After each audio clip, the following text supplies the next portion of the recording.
What was the hardest part about growing up for you? There wasn't too much that was hard. I just learned to adapt and had my parents and my friends to help me on my way. I want to be pushed as far as I can go and be able to do everything that I can. The life of Jessica Parks has a lot to do with balance and her sense of it.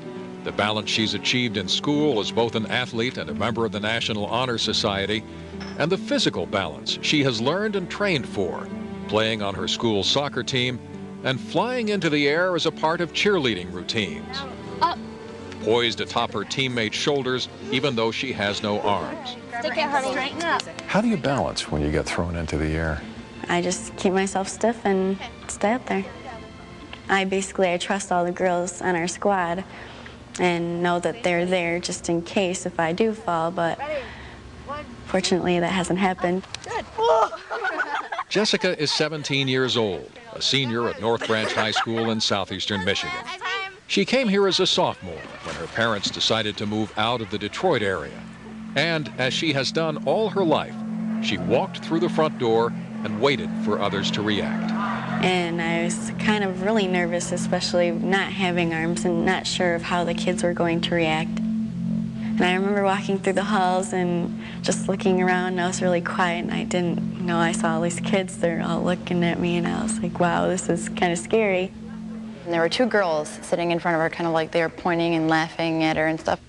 And so me and a group of friends just decided that we would like walk over and see if she wanted to come sit with us. And so I went over and I asked her, and then when she turned around, it was like this big shock of, oh my gosh, she has no arms. They notice, then they forget, and wind up focusing on the remarkable abilities Jessica has displayed from her infancy now to the verge of adulthood. That, to her friends, makes her a story worth telling and an example worth remembering. Hey, baby. She was born in March of 1985, and her mother, Yvonne Parmenter, says tests she received during pregnancy had not prepared her for what doctors told her shortly after Jessica's birth. They said that she had a handicap, that she was born without arms, and they ran the gamut of testing on her, and everything else came back perfect. This videotape was taken by Jessica's father, Wayne Parks, who has since been divorced from her mother. What the test showed was that Jessica's condition was one of those rare circumstances with no indications of a history or cause in her family. Everybody said, you know, just focus on one day at a time and one accomplishment at a time, and it'll all fall into place, and it did. She pulled herself around with her little heels and scooted all over the floor. Tore up more diapers than I can possibly even imagine from scooting outside in the grass and the rocks and, you know, tearing up the diapers. And did you ever try to fit her for prosthetic arms? yes. I mean, they were just trainers, you know, just something for her to wear to get used to wearing them. How did that work out? She hated them. I figured that I was better off without them. I'm able to do everything with my feet a lot easier, and so I just don't need them. Those days set the tone for how she would approach life. Her stepfather, Jeffrey Parmenter, says one of her most important early lessons was learning how to fall. Because there were times when she'd be walking along, if she caught a crack in the sidewalk, she'd, you know, right smack on her face, and she'd received a few stitches for that. And so we worked with her to not fall forward, but yet to turn or to push off and kind of slide. She was also learning to an amazing degree how to use her feet as a substitute for her hands. How old are you? 5, all right. So you have all those great pictures that parents love of Crayola and watercolors and things like that that she drew for you. Oh, yeah. At school, they done handprint wreaths with the children for Christmas to make, and they do their handprints, and then their thumbs make the holly berries. Hers is very unique with feet prints. And the footprint turkeys, I like those. Jessica realized very quickly and in many ways that she was different. We had neighbors that wouldn't allow their children to play with her. And she was real upset over that because they would talk at the fence, you know, and the neighbors would come out and they'd call their children back into the house. So that's when she started, you know, what's wrong with me kind of thing, you know. Do you still find yourself worrying about what other people think? Yes, I do. Not so much anymore. When I was littler, it was a big thing. I felt really uncomfortable in restaurants eating with my feet because there was a lot of stares, and now I don't see that it was mean. I mean, they were curious. I can understand that, but it made me feel really uncomfortable, and I didn't want to be there, and I didn't want to do things. And my dad, he would say, you know, smile back at him or wave to him or something, you know, and don't let him bother you.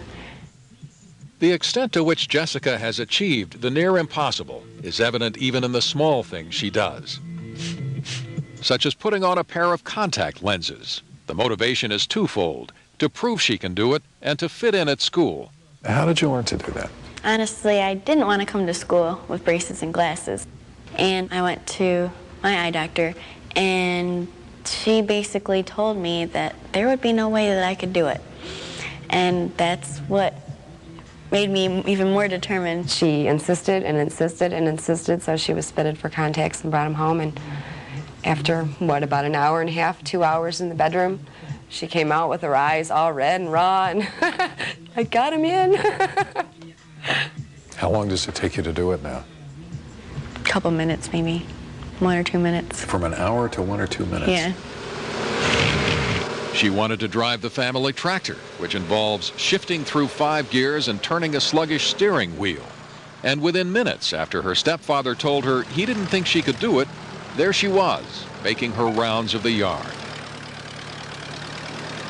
One of her most unlikely dreams was to join the cheerleading squad at North Branch High School, an ambition she revealed to her parents. They were kind of leery, but they were excited for me. What made them leery? Probably the same thing that made me leery before on not trying out, just because it's involved with a lot of hands, and they weren't sure on how things were going to work. They worked just fine. And one thing that surprised Jessica was when students from competing schools wrote to express their support. What do they say? They just say things like, you're an inspiration, you know, we really appreciate what you're doing awesome. And even though there was a driving rain at the school's homecoming game and the squad had to eliminate aerial maneuvers, she was conspicuous for her voice and her enthusiasm. I knew I had a loud voice, she says, and I knew I could be happy. That's her boyfriend standing behind her. He is Josh Compton, and he met Jessica at a family gathering. He's a really nice guy. He makes me laugh. He is really helpful to me. Whenever I need something, he's there. And he sees me for me. Her mom said that she's an angel, and that's why she's here. And what's your impression, Josh? I agree. Okay, just wait. One of her main goals now is to drive. That will require a special teacher and a specially equipped car, but no one doubts it will happen. She plans to study accounting and business management in college, and she has already begun to shine in college preparatory classes, keeping track of sales and inventories and entering the information in spreadsheets. But the focus at the end of this week was on the homecoming dance, one of the rites of passage where she also hoped to shine. Her friend Elise McMeans helped Jessica pick up her dress. She looks gorgeous. It looks like it was made for her, and when she puts it on, she looks like Cinderella. She looks so pretty. It's conventional wisdom to wish for someone at this stage of life to live up to her potential. In many ways, Jessica Parks already has exceeded hers. And in the future, this graduating senior may simply have to live up to herself. She is only 17, but what she has worked for and what she has strived for and how much she's got already, I see so much for her. Have you ever thought about why you're here, what you were put here to do? Yes, I have. I guess I think I was put here as an inspiration to others. Just to show people that whatever they set their mind to, they can get it done. And it doesn't matter what other people say or think. If you want to do something, you can do it. Pretty much anything I set my mind to, I'll be able to figure it out.